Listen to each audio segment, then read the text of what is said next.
皆さんこんにちは。現代のもののけ姫ことまこです。こんにちはと言いながら絶賛朝なんですけども、今日は障害者が働くというようなことのテーマについて、私が常々こう考えることというか、みんなに聞いてみたいなということがあったので、ちょっと今移動中ということもあって動画を回していきたいなと思います。今回は障害者雇用、会社側の話ではなくて、障害当事者の話ですね。当事者の人たちからもしよかったらコメントいただきたいなんて思うんですけど、お話しするにあたって少し防御線というか、前置きをしておくと、どうしてもその働くということにはいろいろ障害も様々で、知的も精神も、あとは私みたいな身体もありますが、そういった知的や精神の話はどうしても私は当事者じゃないので、一旦そこは今回は置いといて、どちらかというと身体、特により柔道というところではなくて、私レベルくらいの話かななんては思うんです。で、そんな中で、私は中途障害なので会社員ということもやってきたことあります。ただ車椅子になってからはもうフリーランス自営でやってるので、車椅子で働いたことというのはありません。そんな中を分かりきった上でお話しするので、もしかしたら聞いている皆さんが、いやそれはそうじゃないよとか、なんでそんな言い方するのみたいなことがあると思います。あると思うかもしれないというのも分かりきった上で、ちょっとお話ししなきゃいけないのかなというか、そこをみんながどう思ってるかをちゃんと理解しておかなきゃいけないのかなということで、今回結構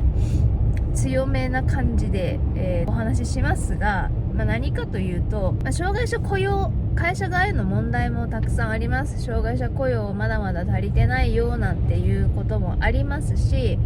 障害者雇用があったとしても、その雇用の仕方だと当事者はちょっと納得っていうか、なかなか働きにくいななんていうことがあったりなんていうこともあります。その他にも就労 AB もあって、工賃が安いとかっていうね話もあるんですけど、みんなはどれくらい働きたいと思っているのかなというのがまず一つ疑問にあるんです。どれくらいお金を稼ぎたいと思っているのかなって。で、私前アンケート取った時があって、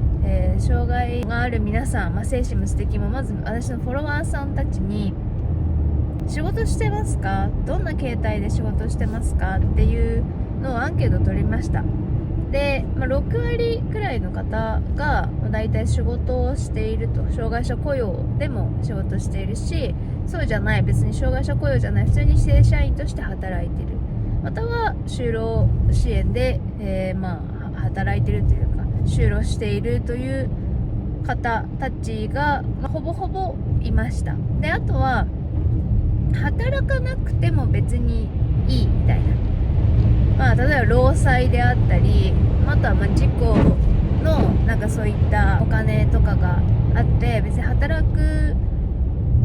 なくても一応やっていけてますみたいな感じの人と、あとはやっぱり仕事を探してますみたいな形で、私のそういったアンケートの中では仕事を探してますっていう人の方が少なかったんですよね。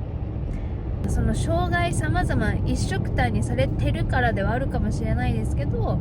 障害者の人ってお金がないなんて言われてる世の中でもあります。実際困ってる人もたくさんいます。その中の一つの原因としては雇用がないっていうところがあるんですけど、皆さんどれだけがお金ないっていうところなのかなってあるんです。特に一番大変なのは多分ヘルパーさんがいる人たちが一番大変なのかなと思うんですよね。ヘルパーさんがいる人たちとかだと、そういった収入があったりすると、ヘルパーのお金を補助でもらってたものを補助が効かなくなったりなんていうところがあるので、だから働けないという理由が障害の雇用がないということではなくて、働くことによってそういった、ヘルパー制度を受けるにあたってめちゃくちゃお金がかかるということなんだと思うんです。ヘルパーを今使っている時間で使おうとしたらすごいお金がかかりますと。ただそれを障害者雇用じゃなくて普通に働いたとしてもそれだけお金を稼ぐのが大変だから結局は働かないで、そういった制度を受けるしかない、家族のサポートを受けるしかないっていうような状態がある人も多いのかななんては思ってます。オンラインのお仕事ができるようになってきて、ある程度パソコンが使えます。またはその別に手入力じゃなくても今音声入力とかも結構ちゃんとしてたりするし、いろんな形でパソコンがあれば働けますっていう環境が整ってきているにもかかわらず、制度というものがあるからこそ、働けない。それって本人たちも大変だけど、今こういった人手が足りないっていうご時世の中でそこを働ける人たち、今だって高齢者がなかなかパソコンを使えない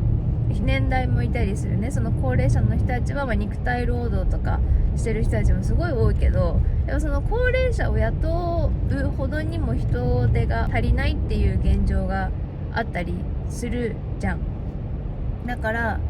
そういったところで活用できるようにみんなが少しでも働いていいように上限をもう少し変えるとかっていう風にしてあげたらいいのにねって個人的には思うの。だからそんな中で皆さんはじゃあどれだけ稼ぎたいのかなって思うし、どれだけ稼ぐ意欲があるのかなって。そういった障害者雇用を頑張っている会社さんもたくさんいるし、障害がある人が働くためにいろいろ頑張りたい、そういった環境を頑張って作りたいっていう人もたくさんいるんだけど、じゃあ障害当事者はどれだけ働きたいって思っているのかをちゃんとすり合わせていかないと、箱があるのに一向にその箱が埋まらないっていうのはめちゃくちゃもったいないなって思うんです。ヘルパーさんを使ってなくて、普段は就労支援で働いてますっていう人から連絡来ることも多々あります。ただ工賃がめちゃくちゃ安い、週5とかをほぼ朝から夕方まで働いて、工賃なんで1ヶ月で1万、行って2万とか、多いところで3万とかあんのかな。そんくらいしかないんだよ。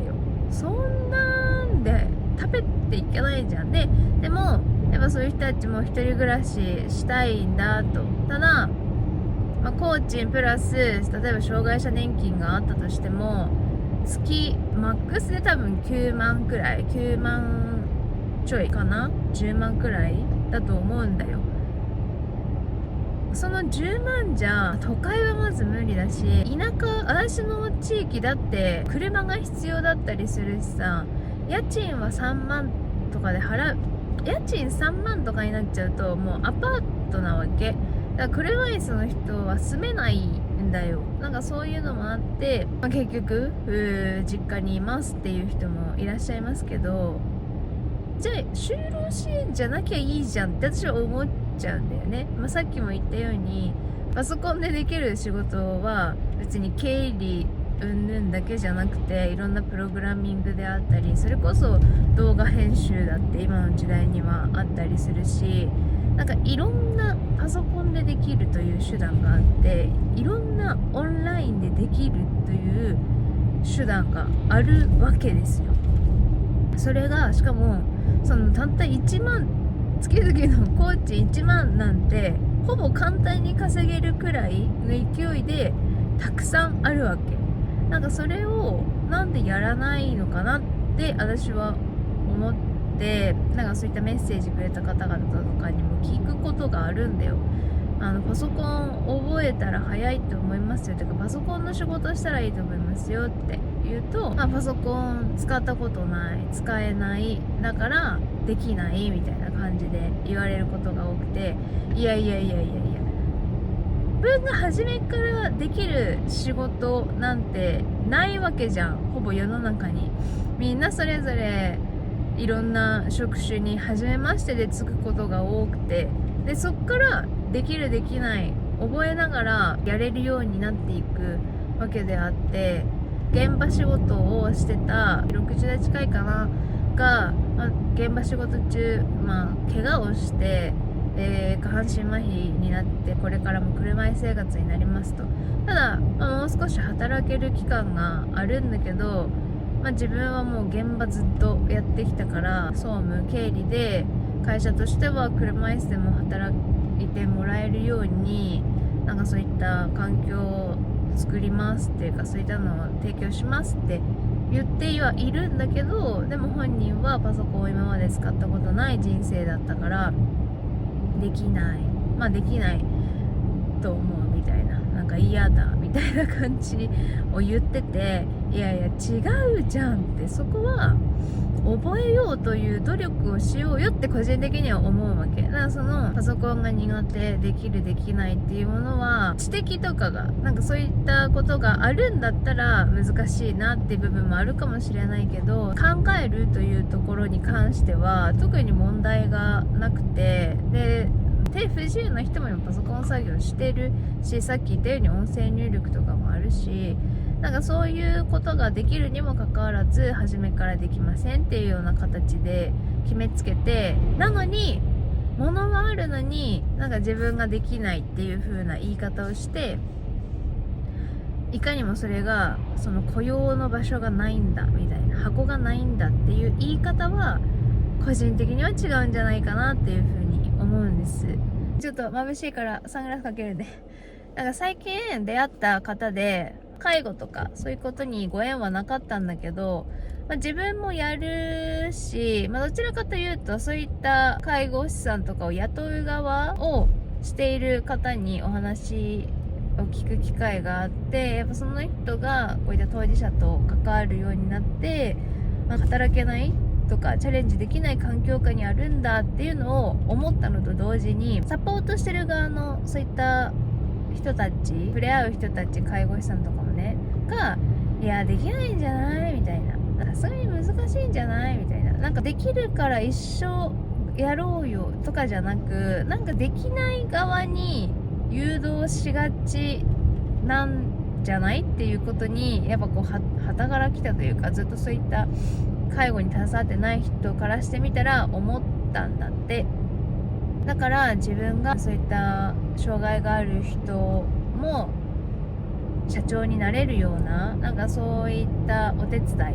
そういったことをやりたいっていう風に周りの人に相談してみたら、みたいな、そんなことできんのみたいな、ちょっとそっちに関わってる人たちの方がネガティブ発言が多くて、ちょっと意外だったっていうようなお話を聞いたりしてたの。私がやっぱり思ったのは、社長になりたいかどうかというのは、それは別に怪我してる怪我してないに関わらず、社長になりたいと思う人たちってそんなにいないじゃん。会社員の方がいいっていう人の方が多くて、社長になりたいっていう人の方が世の中から見たら少ないから、ここは障害があるなしとかの話じゃなく、そもそも働くということに関してとか、お金を稼ぐということに関してどういったマインドでやっているのかっていうことを育てる方が大事なんじゃないかなっていうふうに私は感じたんだよ。働く場所があったとしても、なんかそれはやりたくないみたいな感じになって、でもお金欲しいって、それはさ別関係ないじゃん。障害あるなしみんなそんな感じじゃん。働くに関しては働きたくはない、でもお金は欲しい、みんなそんな感じ。手帳がある人、年金が下りてる人は死にはしないんだよね。食いっぱぐれはしないわけよ。一応お金が入ってくるから。だから緊張感はないのかなってどっかで思ってる。私自身だから、もともと会社員でほんと給料13万とか、そういう中で過ごしてきたわけ、高卒でね。で13万でやれないことはないよ、実家暮らしだったし。やっぱりお金が欲しいっていうのがあったから、会社に隠れてでも仕事をずっと立ちっぱなさ、工場朝8時半から5時半くらいまで仕事して、でその後居酒屋さん12時までやるみたいなことを、週 3,4 回とか入れてやってたり、事務職の時とかは、それもよりバレちゃダメだったから、表に出る居酒屋さんみたいな仕事はダメかって思って、でも田舎だからやっぱりその仕事の種類が少ないわけ。その中でもいっぱい探して、朝6時からパチンコ屋の清掃っていうのがあったんですよ。だからパチンコ屋の清掃2時間して、会社に行くとか、あとはシーズンによっては宅急便のね、ヤマトの荷分けというのがまたそれ朝あったから、荷分けして朝行くとかっていうことをやってたりしたの。だってお金欲しいから。お金を稼ぐってそういうことだと思ってたから、もう働く、とりあえず働く、能力がないというか、そういったエリートでもないからね、大学も出てるわけじゃないし、特化した特技があるわけでもないから、もう体力を使うしかないもう体を動かすしかないみたいな感じだったわけだから、それがその車椅子というところでは肉体的な労働っていうのはやっぱり難しいし、だから私はすごいフルタイムで朝から晩まで毎日、障害者雇用にしろ正社員にしろ会社というところで働いてる人たちってすごい偉いなって思う。私自身そんな毎朝ある程度時間決めては起きてるけど、毎朝起きて毎朝同じ時間で過ごして会社行ってずっと座りっぱで仕事して帰ってくるっていうことなんか嫌だ嫌だよ。車椅子でずっとそこにさ黙って座ってこうデスクワークするのなんてしんどいもん、私の体的に。嫌だったからっていうのもあるし、もともと会社員としてもう働きたくないな、自営がやっぱりいいなっていうところで職人さんの仕事を継ぎたいっていうのもあったから、そういったこともあって、もともとやっぱ自衛体質ではあったわけ。ただじゃあ怪我しました、仕事をしなきゃいけないってなりますと。でもその中でじゃあ何ができるんだ、その転落して怪我をした瞬間から私は職を失ったの。無職だったわけだって。かやぶき屋さんって足でやる仕事だし、狩猟とか山菜採りも全部足でやる仕事だったから無職になって、で何しようかなって思った時に、でも会社員はなりたくない自営でいたい。そのためにはじゃあどんな風な仕事ができるんだろうなってやっぱり考えて、 SNS 使った仕事っていうことをやっていこうって思ったの。でもそれってすぐお金になるとは限らないし、すぐじゃなくてもお金になる保証なんかどこにもなかったわけよ。だから一応生命保険をかけてたんだよね。500万円、その生命保険がおりました。自営業になってほぼ貯金なんかなかったわけもうだからほぼ貯金なんかない中で、でも入院費とかも払ったりして、で500万円降りてきて、何なんだろうね、あっという間になくなっちゃうんですよ。いろんな準備物、そんな買ってるわけでもないけど、やっぱ入ってくるとどうしてもさ、何かしらに使いたくなるのかわかんないけどそういったものもあってお金使って、で残ったお金であと1年は過ごせるかなと。あと1年で稼ぐことができなかったら障害者年金合わせてでもいいよ、もう15万とかそんくらいにならなかったらもう諦めて会社員をどっかでやろうっていうことを決めて、そういった発信を頑張ったわけ。作戦を練ってね、自分で言うのもあれだけど努力とか作戦があって、今もうこうしてフリーランス、6年なりますけども、6年続けることができました。おかげさまで年々売り上げというものは上がってきたので、ありがたいことにお仕事もいただけてるんだな。でもそれが稼ぐっていうことだと思うんですよ。私はそこで緊張感を持って、もうそこで稼がなきゃもう終わりなんだと、食えないんだと思うくらいの勢いで働いてやったから、今があるんじゃないかなと個人的には思ってるけど、しんどいよ、しんどいのはわかるけど、じゃあってそのしんどいからって楽な仕事で、負荷がないような仕事で他の人たちと同じくらいの給料をもらうっていうのはやっぱ違うのよね。それは他の人たちにも失礼だと思うわけだから、やっぱりある程度の労働だってそうじゃないと会社だってやっていけないし、だからそのある程度そのお金を生み出せる力をちゃんとつけてる人にお金が行くわけだから、だからそういったところをさ、みんながどうやって思ってんのと、まずもっとみんなパソコン勉強しないよって私はすごく思うんです。だからなんかみんなが思うその雇用側へのこうしてほしいああしてほしいは一旦置いといて、自分はどれだけ稼ぎたいのかとか、自分はどれだけ働くということに意欲があるのか、やりたくない、初めはやったことないという仕事もやらなきゃいけない時がある。それが嫌だったら自分が好きなことでお金を稼げるようにならないといけないし、そうなるように自分で努力しなきゃいけないだし、そのやりたくない仕事で働いてる人もたくさんいるだろうけど、やりたくないと思うことではなくて、じゃあどうやったらその仕事をやりたいと思うのかなとか、なんかどうやったらその仕事が楽しいと思えるのかなって考えることもまた一つ大事なことなんじゃないかなと私は思います。圧倒的に職種というものは少ないです。さっき言った肉体労働系のものもないし、アミューズメントパークもそうだけど、接客業っていうところがすごく少ない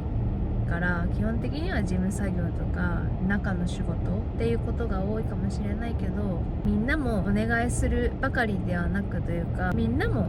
それぞれスキルを上げていかなきゃいけないんじゃないかなっていうことが私の思いだし、そのみんなが思う考えと雇用はする方の思いがちゃんとマッチしてないと、働くということに関してはまだまだ先が長い話なのかなというふうに思ってますっていう、朝なのでなんていう言い訳してますけど、なかなかこうまとまりがないかもしれないですけど、よかったら、皆さんが思うことを障害者雇用の雇用側じゃなくて、みんなが思う、自分がちゃんと自分を見つめて、自分にここの甘えがあったなとか、なんかちゃんと見つめた上で働くということに関して、よかったらなんかメッセージ、ご意見コメントいただけたら嬉しいです。はい、ということで、この動画がいいなというふうにはならないと思うんですけど、そうだよななんて思ってくれた方はぜひいいねボタンと、あとはチャンネル登録をよろしくお願いします。では本日も最後までご視聴ありがとうございました。